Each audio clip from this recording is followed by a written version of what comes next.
Gloire à Dieu. Notre Seigneur est bon et fidèle.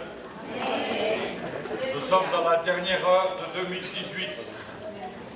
La dernière heure. La dernière heure. Jamais cette heure ne va se reproduire. Elle est la dernière. Et dans quelques instants, nous allons terminer 2018. Et jamais 2018 ne se reproduira. Frères et sœurs, je vous salue dans le beau nom de Jésus.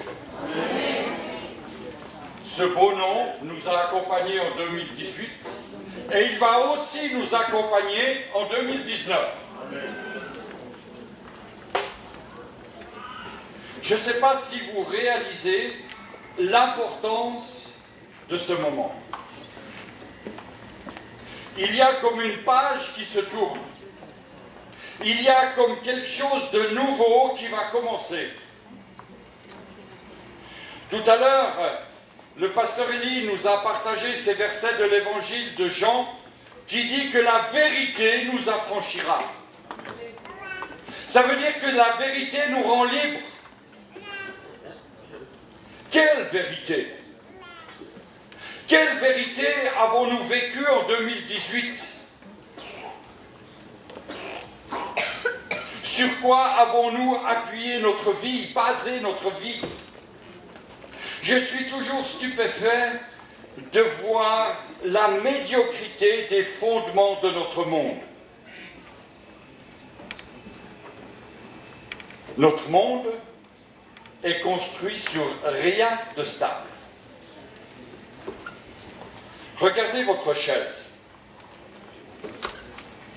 Prenez votre chaise. Combien est-ce qu'elle a de pieds? 4 pieds. Est-ce que vous vous êtes déjà assis sur une chaise à 3 pieds? Jamais. Une chaise à 2 pieds.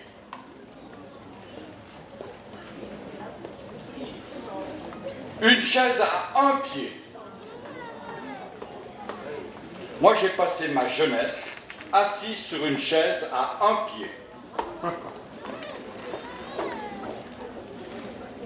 Ah, j'aurais pu vous l'amener ce soir, parce que je l'ai encore à la maison. Vous savez ce que c'est, cette chaise?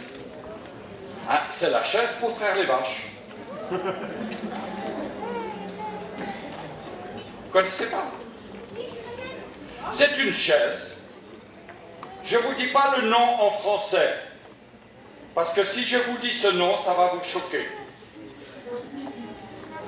C'est une chaise qui a un seul pied, et il y a une ceinture. Et on met cette ceinture autour de la taille, et on a cette chaise avec un pied qui est là derrière. Et on se promène et on va de vache en vache. Cette chaise n'est pas stable.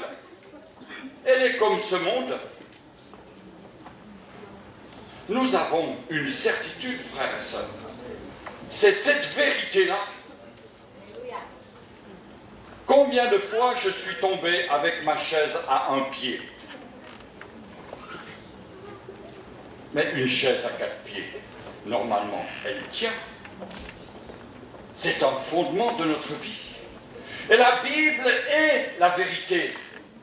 Notre Seigneur Jésus-Christ est la seule vérité. Et j'aime pouvoir baser ma vie sur la vérité.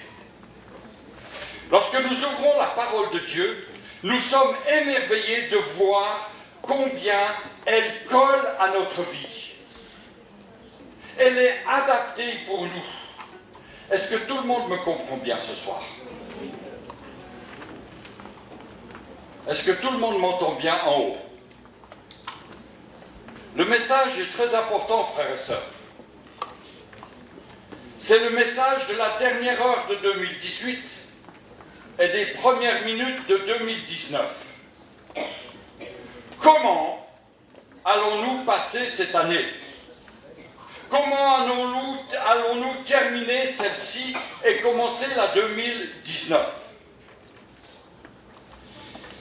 On a un immense privilège, frères et sœurs. c'est d'être dans la maison de Dieu. Ah. Moi, je viens de mon petit village là-bas. Comme dirait Fatou, perdu dans la brousse. Mais il n'y a personne dans mon petit village. Et on se dit, mais où sont les gens? Partis en vacances, partis en voyage, partis là-bas. Il n'y a personne. Mais quelle joie de venir dans la maison du Seigneur pour trouver des frères et des sœurs. Alors saluez votre voisin, votre voisine. Dites-lui que vous êtes content de le voir ce soir. Que vous êtes même très content de le voir.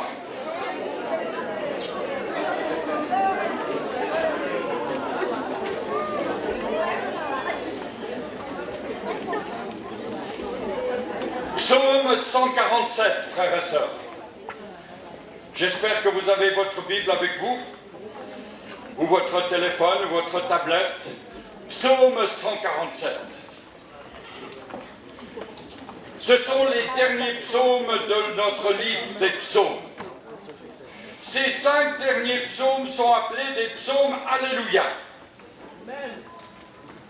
Ça veut dire que c'est des psaumes qui rendent gloire à Dieu. Comment a été votre vie en 2018? Peut-être que vous n'avez pas forcément envie de dire gloire à Dieu pour toutes les situations que vous avez vécues en 2018. Il y a peut-être des choses qui vous attristent, des choses qui vous ont peiné, des choses qui vous ont découragé.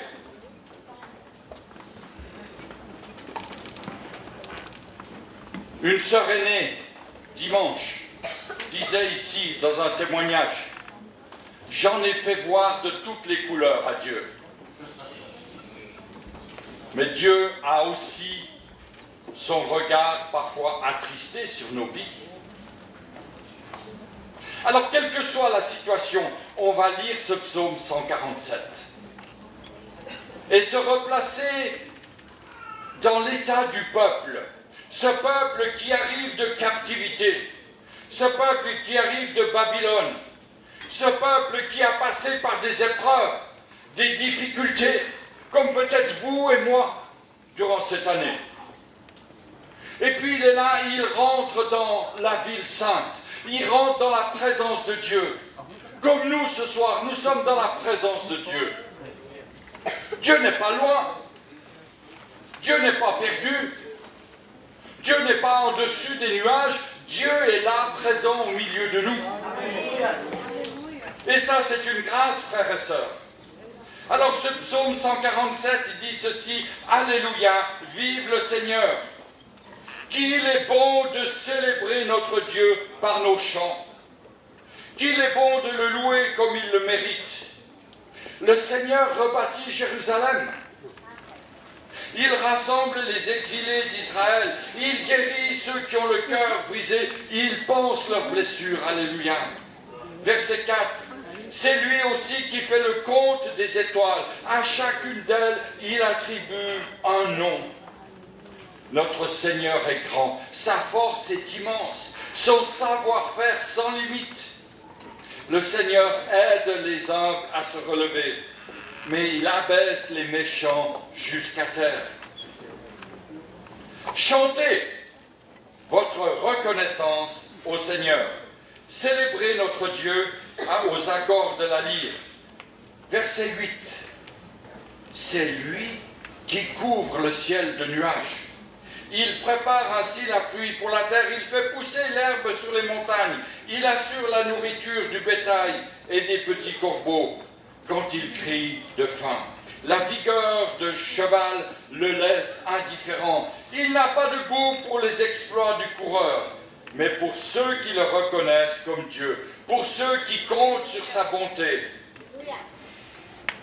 Jérusalem, et je pourrais dire, Église, Église, vous mon frère, vous ma sœur, famille de Dieu, célèbre le Seigneur, acclame ton Dieu, car il renforce ta sécurité chez toi. Il fait du bien à tous tes enfants. Dans ton territoire, il assure ton bien-être. Il te donne en suffisance le meilleur blé. Il envoie des ordres sur la terre et sa parole s'élance au plus vite. Il fait tomber la neige. Alors là, on ne dit pas trop vite Alléluia, hein. On dirait de blancs flocons de laine. Il répand le givre comme une fine couche de cendre. Il lance la glace en grêlon. Personne ne résiste au froid qu'il provoque. Mais dès qu'il l'ordonne, c'est le dégel. Il ramène le vent, les eaux ruissellent. Il communique sa parole à son peuple. Il prescrit à Israël des règles de vie. Il n'y a rien de tel pour aucun autre peuple. Aucun ne connaît ses commandements. Alléluia. Il n'a rien fait de tel. Alléluia. Vive le Seigneur. Quelle grâce, frères et sœurs, de pouvoir, excusez-moi, arracher ces pages de la Bible et de les coller sur notre cœur. Ne le faites pas, hein. Vous comprenez l'image. Moi, je les prends pour moi. Cette année a peut-être été difficile. Ce matin, je suis sorti avec mes deux petits-enfants. Ma femme vous salue bien, elle était partie travailler aujourd'hui. Et moi, j'avais mes deux petits à la maison. Et puis, par la grâce de Dieu, on a une petite rivière derrière notre maison. Et je suis allé avec mes deux petits-enfants à la rivière. Et vous savez, j'aime aller à la pêche. Et il y avait un barrage, avec de l'eau comme ça. Et ma technique, c'est de ouvrir le barrage et de ramasser les poissons. Alors j'ai préparé mes deux petits-enfants là. J'ai dit, on va ouvrir le barrage. Et comme un grand, j'ai dit, ouah, aïe, et fini. Bloqué. J'étais bloqué. Et j'ai le message ce soir. Qu'est-ce que je vais faire? Et j'avais mal au dos, et j'étais bloqué. Puis les enfants, papy, qu'est-ce que tu fais? Papy! Bloqué. Alléluia, c'est parti. Mais combien de personnes, durant cette année, ont été bloquées dans leur santé, dans leur vie de famille, dans leur situation professionnelle, dans les situations administratives? Il y a des blocages partout.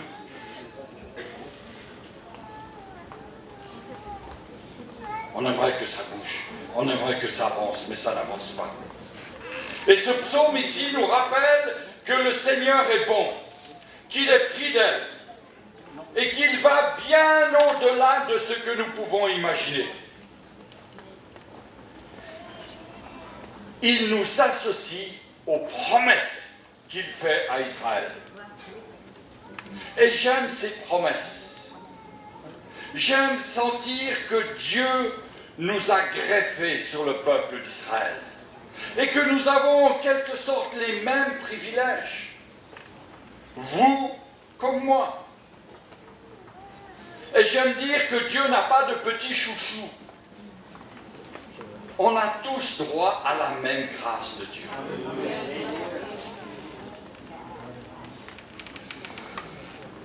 Ce psaume 147, à la fin de l'année, revêt une importance particulière. Il commence par Alléluia, il finit par Alléluia. L'année finit par Alléluia, elle va commencer la suivante par un Alléluia. Alléluia, je m'appuie sur le Seigneur. Alléluia, j'ai vu la main de Dieu sur ma vie. 3 points que j'aimerais rapidement voir avec vous ce soir. Premièrement, la tendresse de l'Éternel. Dans ce psaume, nous sentons des paroles de tendresse. Quelqu'un qui est tendre, qui est plein d'attention, Quelqu'un qui est plein d'amour pour nous. En français, on dit il a de la sollicitude, c'est-à-dire qu'il va s'inquiéter de nous.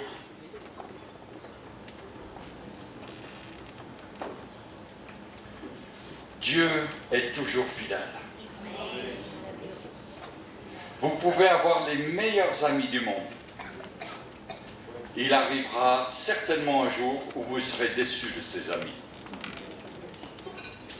Vous pouvez avoir le meilleur pasteur du monde, en tout cas pas moi. Vous pouvez avoir le meilleur pasteur du monde. Un jour, vous serez certainement déçus. Mais Dieu, lui, ne le déçoit jamais. Il est tout puissant, tout fidèle. Israël sort de l'exil. Israël retourne dans le pays de la promesse. Israël a souffert. Israël est plein d'amertume, plein de blessures. Mais le psalmiste dit, chantez l'Éternel. Peut-être vous avez de l'amertume ce soir dans le cœur. Vous aviez espéré que, en 2018, ça arrive, un mariage, un enfant, des papiers, des bonnes nouvelles, la conversion, un baptême, et puis ça dure, ça dure. Alléluia, vive le Seigneur. Il est bon de le louer, dit ce psaume, comme il le mérite. Quand nous sommes assemblés, le peuple de Dieu, dans la louange, dans l'adoration, nous adorons le roi des rois.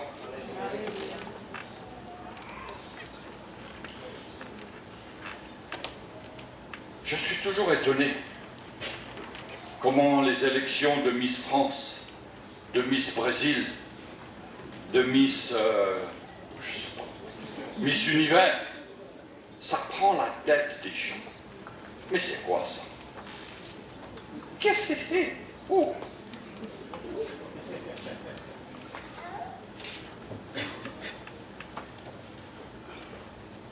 Ça ne mérite pas nos regards. Il n'y a que Dieu qui mérite notre adoration. Il n'y a que Dieu qui mérite notre louange. Parce que lui est plein de sollicitude. Lui est plein d'amour pour nous. Lui est plein de patience. La Bible dit il a une attention soutenue. C'est-à-dire qu'il ne se met pas à côté de nous et puis 10 minutes après il dort. Il est présent. Et le verset 5 nous dit quelque chose d'extraordinaire. Regardez ce verset 5. Notre Seigneur est grand, sa force est immense, son savoir-faire sans limite. Qu'est-ce que c'est du savoir-faire? Le maçon, son savoir-faire, c'est de faire un mur, si possible droit.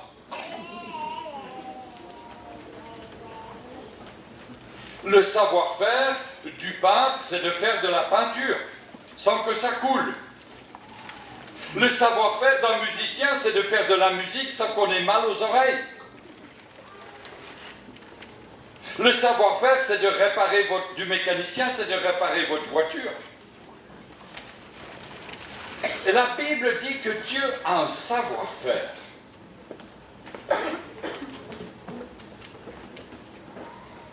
Qu'est-ce que ça veut dire? Ça veut dire que Dieu, comme le maçon, comme le peintre, il connaît la marchandise. C'est-à-dire qu'il nous connaît. Il sait exactement comment nous prendre. Mon frère Raphaël, vous lui mettez la peinture dans les mains, et puis le pinceau, il sait exactement, ah, ici, il faut cette peinture. Et puis là, il faut une autre peinture. Il connaît. Et Dieu fait la même chose avec nous. C'est-à-dire que pour l'un, il va avoir une attitude différente que pour l'autre. Pourquoi? Parce qu'il sait exactement ce dont nous avons besoin.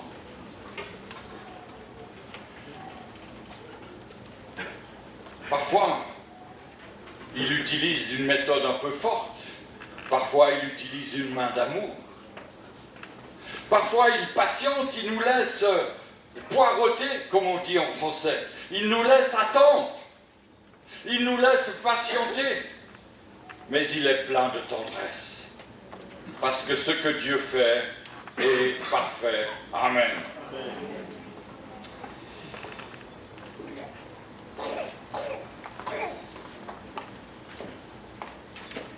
La Bible dit, dans ce psaume, qu'il va donner des noms aux innombrables étoiles du ciel.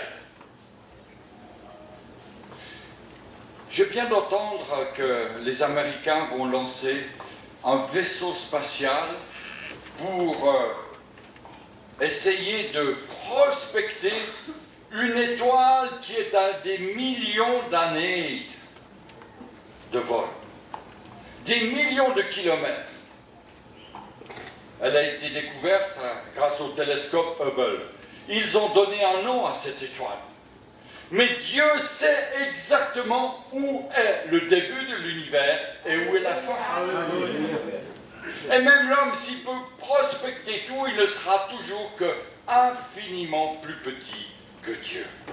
Alors si Dieu connaît le nombre des étoiles, le nom des étoiles, à combien plus forte raison il est encore assez fort, puissant pour nous relever. La Bible dit qu'il connaît même le nombre des cheveux de notre tête. C'est glorieux. Remarquez que le Seigneur va nous aider à nous relever. Je n'ai pas dit qu'il va nous relever. Il va nous aider à nous relever. Il va nous aider à nous relever de 2018. Il ne va pas seulement faire les choses lui-même. Il ne va pas seulement nous relever. Il va nous aider à nous relever. Il y a la part de Dieu et il y a la part de l'homme. Ce soir, j'aimerais vous dire que Dieu est plein de tendresse pour vous. À tel point qu'il met son plaisir en nous. Il met son plaisir en nous. Ce n'est pas notre plaisir pour nous. Dieu met son plaisir en nous. C'est mentionné dans la parole. Il met son plaisir en nous. Il est plein de tendresse pour nous. Et s'il met son plaisir en nous, c'est parce qu'il est préoccupé par notre vie. Il est préoccupé par notre condition, par notre situation. Dieu n'est pas indifférent à notre quotidien. Il n'est pas indifférent à nos pleurs. Il n'est pas indifférent à nos prières, bien sûr. Il n'est pas indifférent à notre louange.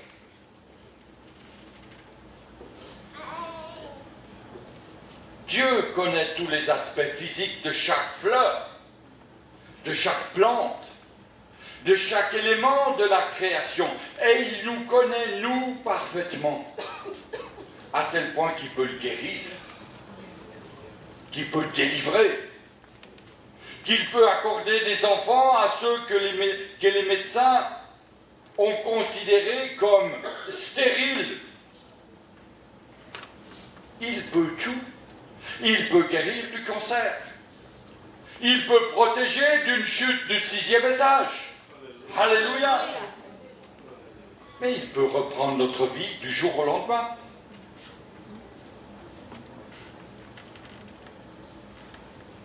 Samedi, j'étais aux funérailles d'un frère, pasteur, mort d'une crise cardiaque le jour de Noël. En famille, avec ses enfants et ses petits-enfants. autour de la table. Tout d'un coup, le cœur s'arrête. Dieu est Dieu. Dieu peut reprendre notre vie d'un jour à l'autre. La mienne peut-être ce soir même. Il reste 30 minutes. Sommes-nous certains que nous allons entrer en 2019? Dieu sait exactement ce qu'il fait. Dieu sait exactement de quelle manière nous devons être repris, encouragés, fortifiés.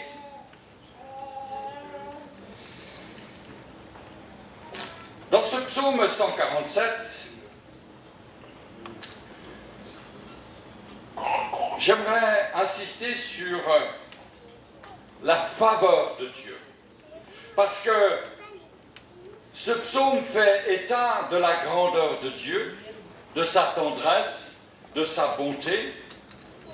Mais en considérant cette année 2019 qui va commencer, j'aimerais que nous puissions considérer la faveur de Dieu. Je ne sais pas si tout le monde comprend bien ce mot, la faveur de Dieu. C'est bon? C'est un mot important. La faveur. Verset 12. Jérusalem, célèbre le Seigneur. Acclame ton Dieu, car il renforce ta sécurité. Frères et sœurs, en quoi, en qui avons-nous mis notre sécurité?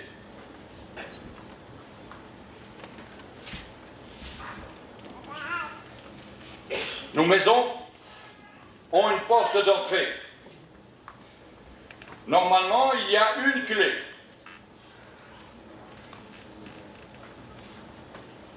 Souvent, il y a deux clés, deux serrures.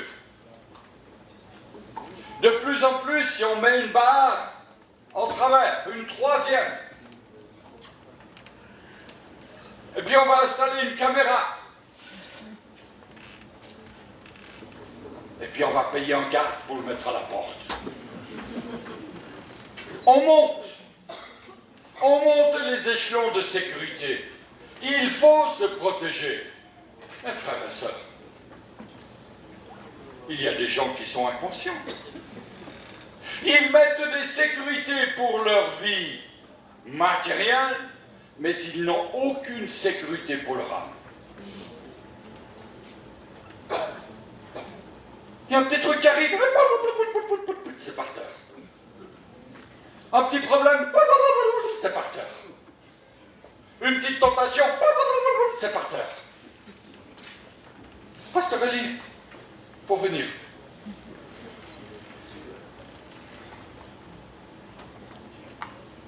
Sécurité dans nos maisons, oui. Mais sécurité à notre âme en premier, frères et sœurs. Notre âme, elle a besoin d'être en sécurité. Alors bien sûr, ici, il y a la faveur de l'Éternel qui se manifeste dans les biens matériels. Mais combien il est beau de savoir qu'elle se manifeste premièrement pour le salut de notre âme. À quoi servirait-il d'avoir tous les biens de ce monde et de perdre son âme? Je suis toujours surpris quand je rentre dans le parking souterrain là en bas, parce qu'il y a une dizaine de voitures, Maserati, Ferrari, Lamborghini, Rolls-Royce, et tant d'autres, ici en bas. Et je me dis, mais Seigneur, waouh, quelle fortune! Mais où est l'âme des conducteurs? Où est l'âme du propriétaire? Parce que finalement, avec la plus belle Maserati, je ne peux pas rentrer dans le ciel. Et la Bible, elle est très claire. Quand il est dit ici que Dieu fait tomber la neige, qu'il lance des glaçons, waouh! Il peut mettre la pluie, il peut mettre le soleil, il fait toutes choses.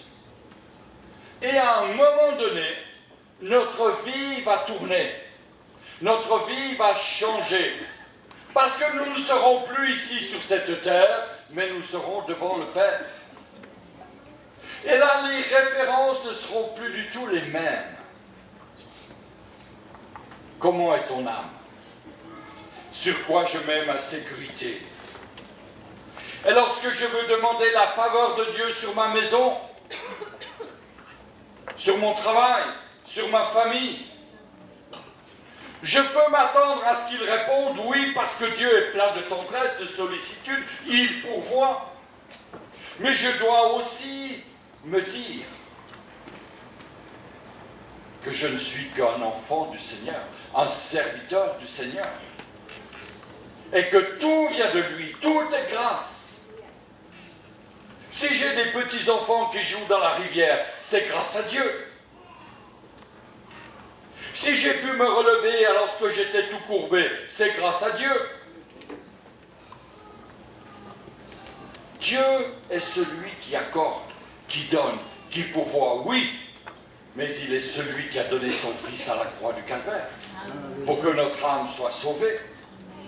Et cela, frères et sœurs, si vous ne l'avez pas réalisé, réalisez-le encore aujourd'hui, avant qu'il ne soit trop tard. Nous faisons partie du peuple de Dieu. Amen. Mais de quelle manière nous faisons partie du peuple de Dieu?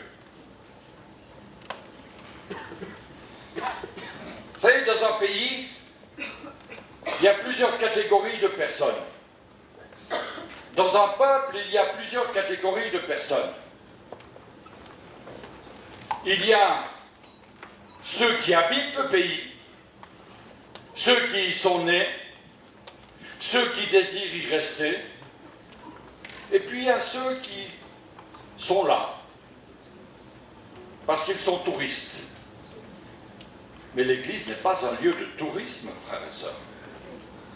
Je ne peux pas faire partie du peuple de Dieu, je ne peux pas faire partie de l'Église et me dire « Dieu va m'accorder sa faveur ». Non. Dieu est Dieu. Et il aime à ce que ses enfants l'adorent en esprit et en vérité. C'est pour cela que le psalmiste a dit « Mais chantez à l'Éternel ». Proclamez sa grandeur, louez son nom. La vérité, nous a dit l'évangéliste Jean, la vérité vous affranchira. Nous avons reçu des paroles d'encouragement, nous avons reçu des paroles de tendresse, nous avons reçu des promesses. Mais si nous voulons vivre les bénédictions de Dieu, en 2019, si nous voulons les recevoir pleinement, si nous voulons entrer dans ce que Dieu a préparé, laissons-nous toucher dans notre cœur et obéissons à ses commandements. La parole de Dieu, elle est pour toi, mon ami, mon frère, ma sœur.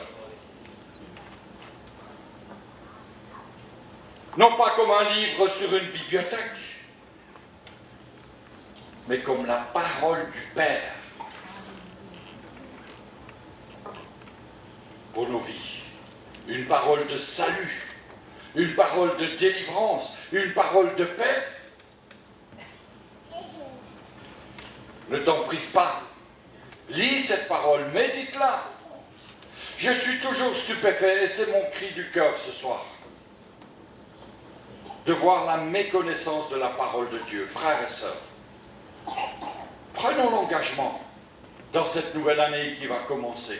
Prenons l'engagement de lire cette parole, de la méditer. Je suis impressionné par ces paroles de la lettre de Paul à Timothée,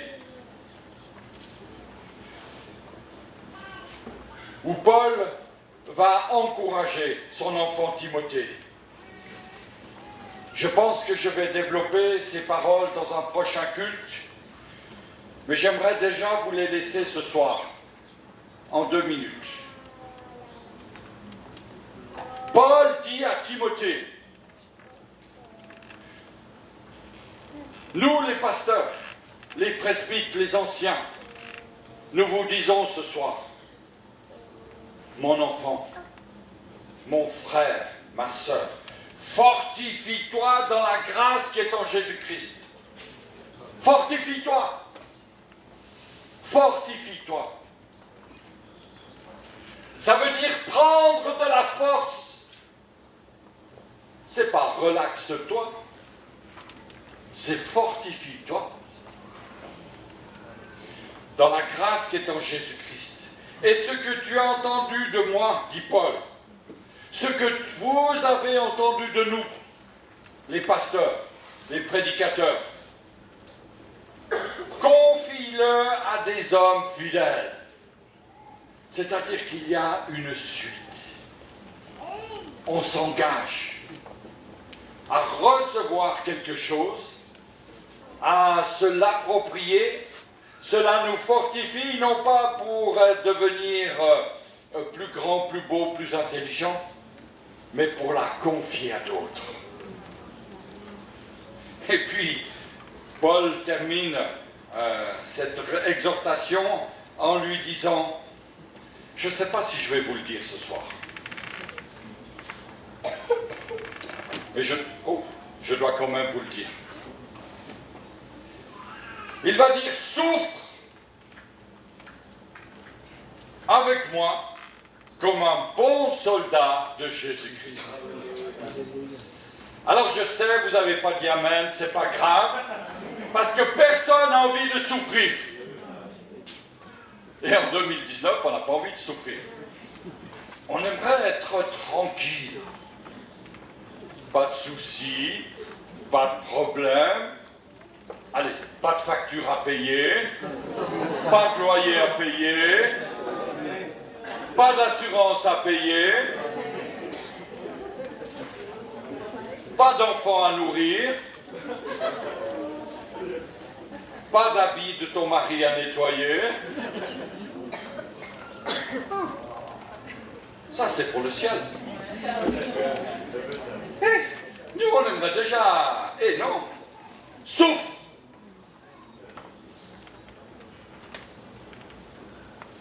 Mais, frères et sœurs, quel privilège de souffrir avec notre Maître. Avec. On ne souffre pas dans notre coin. Dieu n'est pas méchant pour nous faire souffrir, non. Mais réalisons que notre vie, elle est en Christ. Et que, obligatoirement, puisque nous sommes sur cette terre, eh bien, il y a quelques souffrances. Frères et sœurs, je ne veux pas vous mentir et vous dire qu'en 2019, il n'y aura pas de souffrance. Votez pour moi, tout ira bien. Ça, c'est les présidents qui disent ça. Votez pour moi, tout ira bien. Mensonge. Nous aurons, en tant que chrétiens, des souffrances. Et peut-être même que nous souffrirons plus que les autres. Je peux même vous le garantir. Mais réalisons notre privilège d'être là, d'avoir un Seigneur. Nous avons cette liberté encore dans notre pays, de nous réunir. Le pasteur qui est venu nous visiter il y a quelque temps nous disait, mais à Paris, c'est impossible d'avoir une église comme ça. Il y aurait des cailloux dans les vitres tout le temps. Ça fait combien d'années qu'on est là? 6 ans. Gloire à Dieu, il n'y a pas eu un caillou dans une vitre. On a la liberté de nous réunir, on a la liberté d'adorer Dieu. On a la liberté de nous attendre à Dieu, au miracle de Dieu. Et moi j'aimerais voir, et je souhaite pour vous, pour chacun de nous, des miracles en cette année 2019. Non pas des bricoles, mais des miracles, de réels miracles. Dieu est fidèle, il est plein de tendresse. Il va vous bénir. Il y a quelques dimanches, je termine par cette image. Un frère qui prêchait ici a donné une conclusion à son message et je vais lui voler sa conclusion. Il avait vu à la télévision un reportage sur les incendies en Amérique. Et dans la forêt, les pompiers avaient trouvé dans cette forêt toute brûlée, calcinée, les restes d'un immense oiseau. Cet immense oiseau ne s'était pas envolé. Il avait brûlé avec l'herbe, il avait brûlé avec les branches, il avait brûlé avec les arbres. Et ils se sont dit, mais comment cet oiseau est-il là? Pourquoi ne s'est-il pas envolé quand le feu est arrivé? Et les pompiers sont arrivés tout près de l'oiseau, ils ont soulevé l'oiseau, ils l'ont pris, il était tout brûlé, il était mort, calciné. Mais ils ont vu que dessous lui, il y avait ses petits.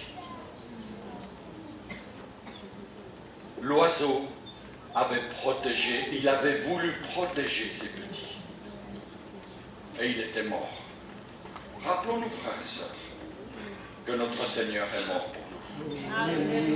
pour nous protéger, pour nous garder. Et c'est ma prière, en ce début d'année, en cette fin d'année 2018 et ce début d'année 2019, que le Seigneur nous garde, nous entoure et nous